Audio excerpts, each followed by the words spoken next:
Hey guys, it's Danny, and what's going on? Today we're going to be talking about hashing and hash maps. If you see my last video, then you're a little bit ahead of the game because you understand how hash sets work.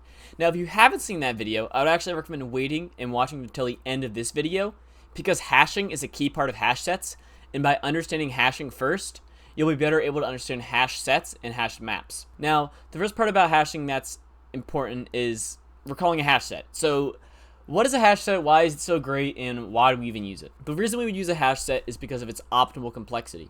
When you're inserting into a hash set, it's O of 1. And when you're searching for if something is contained in a hash set, it's also O of 1. Compared to an array where, I guess, searching in an array is O of n, which is cool, but it's not as optimal as a hash set. Now, you may be wondering, how is it O of 1? How can we instantly find exactly where the value would exist if it exists? And that's what the process is called hashing. The way hashing works is you start with your data. You have this array of numbers, and you have another array where you want to store it. In this case, it's of size 10. In order to hash a value, you're basically modularly dividing it and shrinking it down into a key. So you hash the function, modularly divide, in order to find the key of insertion. For this example, 11 modularly divided by 10 has a remainder of 1, so we insert it at index 1, 11. Same with 22 mod 10 as a remainder of 2, we insert it here. The reason this is so optimal is because if you were searching up a number, let's say we wanted to search the number 22, we search it by, first we find the hash value, then we check that index in the array, and we see if it exists. In this case, it typically would, except for something called a collision. Collisions are what makes hash sets so weird, or what makes hashing tricky, and what makes it not as straightforward as it seems right now. When you have 22 mod 10, a remainder of 2, it goes at index 2. But when you have 32 mod 10, it also maps to index 2. So now, how can we solve this problem? And I'd suggest to you, think of a solution on your own. And if you can't, then that's totally fine, because this is a very tricky concept to understand. And this is called probing. So when you have something called a collision, you have to use different techniques of probing. Now, there's a million different techniques of probing, but I'm only going to be talking about two today. One is linear, one is called quadratic. The first one is linear. So this is an array of size 11. So the hash that they're using for this is modularly mod 11. Now note, it's not always the size of the array, just in most cases it is. So we modularly divide by 11 to find the insertion index. Now, you'll see right here, 89. If we insert 89, modularly divided by 11, the index becomes 1 because it's a remainder of 1. But if we end up with 45 and modularly divide by 11, it also has an insert index of 1. Now, what do we do now? They're both mapped to the same index. How do we solve this? And that's what linear probing is. What we'll do is we'll go to the next available index in the array and insert it there instead. And this will go on and on for just however many we need. And this may seem cool and may seem great, cool, we solved the problem, but it's going to be quite inefficient. Let's say we're implementing tons and tons of numbers into these. It can easily collide with all these earlier values, causing all these collisions, and eventually every single number would be colliding every single time, and there'd be no room for unique values. Another way to do it is called quadratic probing. This is a little bit more complex and works a little bit differently. So you have your empty table, you can insert your numbers as so, but then when you insert your numbers and a collision occurs, instead of inserting at just 1 plus 1, you insert at 1 plus, I guess, x squared or k squared. I forget the exact letter that's typically used, but you square the number each time. So here we have 1 plus 1 squared. We insert it at 2. Now, let's say we want to enter 92. Instead of incrementing it by 1 and putting it here, we'd increment by 5 because we get 1 plus 2 times 2. So this is further. This is at index 5 instead of up here at 1. So this may be a little confusing at first, but I hope you get the general understanding of it. But now I want to talk about what does this look like? What actually does linear probing look like in a generic sense? Now this is a hash map that I have from one of the courses I took. Here's the credit, Dale, Joyce, Weems. This is just what I'm using. So I guess first of all, to establish this for computer science application students, a lot of you guys are not familiar with class design at this low of a level. You're more familiar with building objects or whatever you're building for your games in class or whatnot. But what we have right here is we have a class, and it has constructors, as you can see here, and all these other different values. But what's unique about this is it has these little data types here. It has a key and a value. So now we're not exactly get into exactly how a hash map works just this second. We're going to take a moment for that, but that's what the overall class is. So now inside of this is what the methods are. When you think of an array list, that is another example of an object like this. It's not a primitive data type. It's not an integer array. It's actually one of these. So what we can do is we have the operation put and add. This is similar to put like from a hash set. Now, all this code is not that relevant, but what's relevant is the linear probing. So what this loop does is first it hashes the value. It checks where it exists. So it uses the hash value to find the location, which is right here. So this is where it's supposed to go. It did the hash code right here, and it found where it belongs by modularly dividing by the current cap. And now we check, is this location currently null? If it's not currently null, or if it already has that value in there, then that means that we need to it's a collision. We're colliding because there's already something there, so we need to probe through the rest of the array. This is done by this sequence right here, where you do the location equals location plus 1, modularly divided by current cap. This ensures it stays in the range, but also does not collide. Then you'll want to go back through and check again, make sure it's not colliding and whatnot, but this is a good example of linear probing. Now, another important part to note about probing and collision handling is the get operation, or contains operation in a hash set. Now, the get operation needs to know where to look at in order to be O of 1. If it was just searching through every value in an array, that would be O of n, because it's accessing, in worst case time, all n values of the array. So instead, we want to go right to where we're going using the hash code.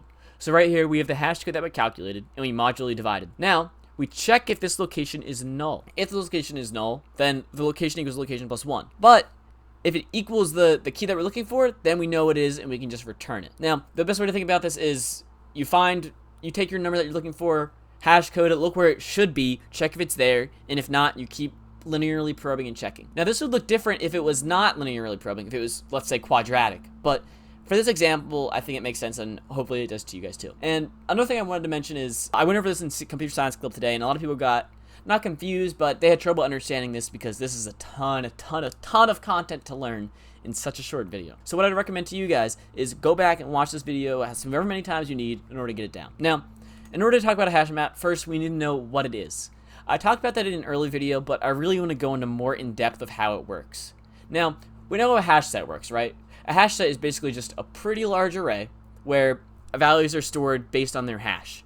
We understand how a hash works. That's the modularly division we talked about in the storing, and that's a hash set. But a hash map is similar, except it stores key value pairs. Hash map, key value pairs is what they're talking about. Now, this is the map entry. This is the actual key value pair. It has a key and it has a value, both of the data types specified by the constructor. We'll talk about this when we're actually using it. Now, when you declare it, you initialize your key and your value, and you're able to get the key and get the value given the other one. So the reason this is useful is because when we're storing it, we can actually store these key value pairs into a hash set of sorts. This allows us to look up in O of 1 complexity the key. We can look that up easily, and then the value is also O of 1. We can easily access the key and the value that's tied to it using a hash map. Hash maps store key value pairs very optimally. This can look at many different things, including frequency maps or just general hash maps mapping two things together. But now that we understand the general working of the hash map, it pairs two things together and allows us to easily access the pair. Let's look at a problem that would use this, and that is two-sum. So before we actually go over this, I'm going to encourage you guys to read the problem, try it on your own, and see what you would come up with. Once you've tried it on your own, you might have come up with a 2 for loop situation, which may work, but if you're, let's say, interviewing an Amazon or some other company, they're going to want to see an optimal solution. In order to find an optimal solution for this, we need to use a data structure. The key, though, the way that we know we need to use a data structure for this, the hash map specifically, is the, where is it? Return to, is the pseudocode. I'll explain why the hash map once we go through the pseudocode. So the way you want to think about these is, what values do I have access to if I want to do a one pass? If you want to think of a one-pass algorithm, that goes through each value in the array once and has a complexity of the size of the input, which is usually the most optimal it can get, unless you're binary searching or you know information about the data set. So once again, a one-pass algorithm goes through all the values in the array once. In order to do a one-pass, the way I love to think about it is, hey, I'm going to start with 0 values in the array and then move left to right, keep adding more and more values and accessing them, storing them in weird ways, and then seeing what I can do with what I have. So at the start, the way I explain it to people is, let's say we didn't have this. Let's say let's make a notepad and let's cover this up. Let's say we didn't have. So right now we have no values. Nums is an empty array. What do we know? Do we know if these two numbers can add up to target? Are there any two numbers that can? No, we don't.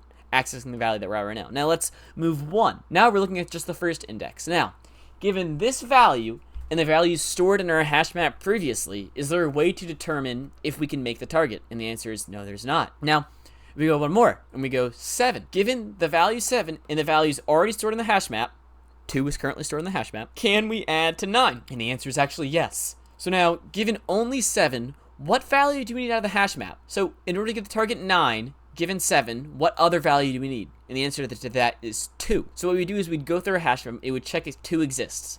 I call this the supplement of this problem, but you can call it whatever you want. This is a very generic problem. But so you would find the value that you're looking for. The value that we're looking for is 2 because we know 9 minus 7 is 2. And so we can just return the indexes of these two values. But wait, we added this to our hash map. So we actually have the index of this value because we stored the index. If you're using a hash set, you would not be able to access the index. If this problem did not want an answer and just wanted a Boolean, so it would be fine. But because we need the pair, we need to know what matches with the number 2, which index is a pair. The 2 is the key, the value is the index. So 2 exists in the hash map.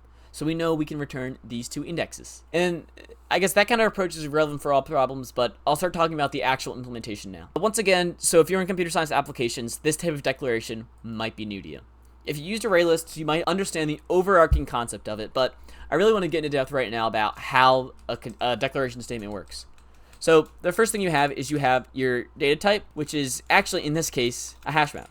Now, typically with a structure like an array list, you would just have something like this, with no argument types, no nothing. You would just have an array list. But in a hash map, you need to actually specify the value, the data types of the key and a value. And this can be different things. Sometimes it can be characters and integers, characters to characters, anything of the sort. But for this example, we're going to be using integer to integer because we're mapping the value to the index. So right here we have the data type. This is the data type, and this is the name of the variable my map.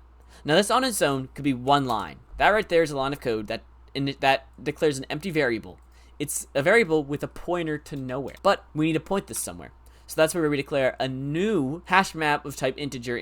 So this is the declaration statement creating a new object and storing it into here. Another thing I wanted to know is that these parentheses at the end, because this is a constructor, it's a constructor and we're running the empty constructor, so you need parentheses.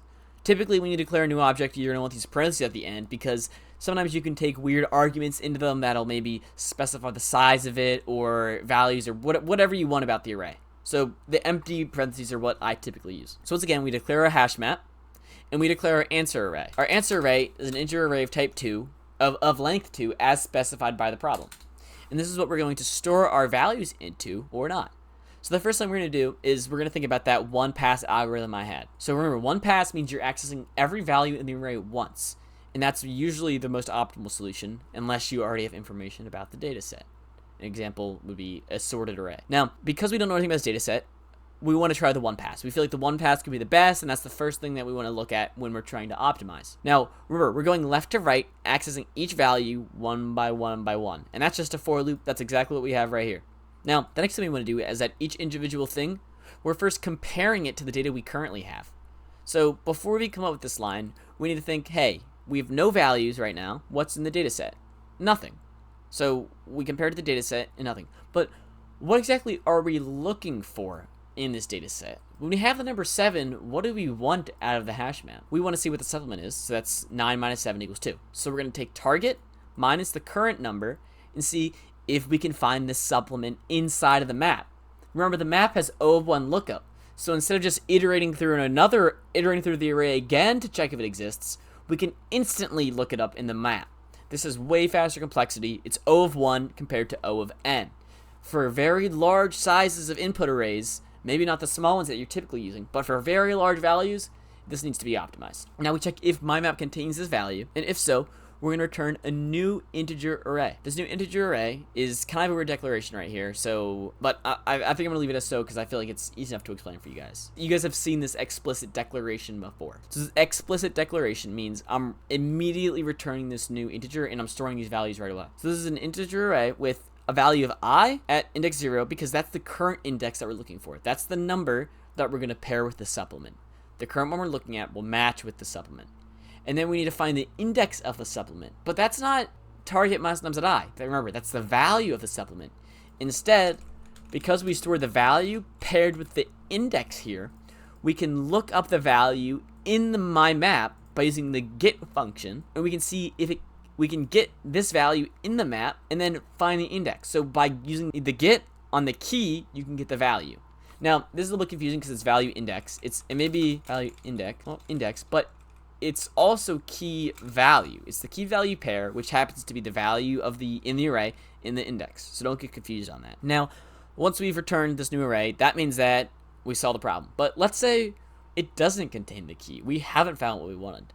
That means we need to store the information we had in order to use it later as we iterate through this array in this one-pass solution. Now, in my map, we need to put the current value with the index. We're mapping the value to the index. And that allows us, when we go back through the code, to check if it already exists, because we've already added it. And then we'll just return the answer as. So if we submit this code, you'll see that it has pretty fast complexity. I don't know if it's exactly 100%. It's 98.81. And that's pretty much what you're looking for in LeetCode in general. I mean, 100% is really what you want, but usually it's small little things that you can optimize, like the order in which you declared your variables, or small little things. But if you're close to above 90 or 80%, that's pretty good, and you should be pretty happy with it. Now that we understand how HashMap works, let's talk about a frequency map. Now this is another application of the HashMap, and it's a little bit, I would say it's not much more confusing than a HashMap. And the way a frequency map works is you iterate through each number in the array, and you want to count the number of values in that array. You're going to count how many of each value exist. And this is one of the most common uses of a hash map. As I said earlier, frequency map and just pairing two things together is where you want to use a hash map. Now, what we're going to do is we are going to iterate through each value in the array, and we're going to check if my frequency map currently contains the key. If it does not contain the key, this means we haven't seen this number before. We're going to put it in, and we're going to do num, 1. We're pairing the value of the number to 1 because there's only one of the numbers so far. Now, let's say this evaluated to true, therefore not being false, meaning we ran the else statement because the frequency map has seen this number before. We would want to put in the value of number, comma, myFrequency.getNum plus 1. We want to go back and find the key. We want to search for the key, the number, the value that we're iterating through in this array. And because it exists, we want to take the current amount there and increment by 1 because we just saw another one of it. This is all kind of applications which we'll go into when I show some problems at the end that I would suggest. But there's actually a way to streamline this specifically in Java. This code is simpler and easier to explain, so that's why I showed this first. But what I would recommend most of you guys to do is this get or default. So, sorry, this C right here should be num, but we declare a hash map, same thing right here. But as we iterate through the array, instead of having that big if statement, we can use this get or default operation, which I'll explain in a second. So when we do myFrequency.put the number, that's the one we're looking for, and myFrequency.get, if we were to simply get the value right away and not check if it exists, if it doesn't exist, it'll cause an error at runtime and the code won't work. So instead we can do get or default. That means that if we search for this value in the hash map and it doesn't exist, we have a default. In this case, the argument goes the value you're searching for, comma the default. So the default's 0, and then all we're gonna do is add by 1. So this code every single time will check if this value exists. If so, find the amount, increment by 1. If it doesn't exist, let's set it equal to 0 and increment by 1, effectively storing that one value into the hash map. Now, that's a very good way to use hash maps, but where can we apply this? Here are 3 problems on the screen that I'd recommend you guys to try. Some of them are actually medium, some of them are easies, but with what I just explained to you, along with maybe some other algorithms you may know, these problems should be easy. So feel free to try these on your own. I'll probably have videos coming out eventually on them, but that's about it for now.